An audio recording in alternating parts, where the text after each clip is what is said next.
Peace and Order Council sa syudad gi-convene sa mayor. Alanmahan sa Super Brado. Yes, Super Alan, pasok.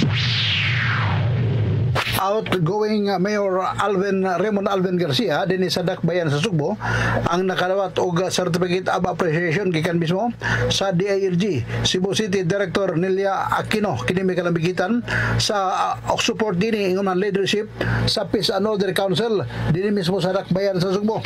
Ato na sa aran gibatuman ang pag-convene sa naisgutan nga grupo sa pipila ka mga miyembro sa konseho kagahapon nga adlaw din ang nitamong nini mao mismo ang DILG uban nga mga miyembro sa Peace and Order Council sa kagabanan sa Dakbayan sa Sugbo.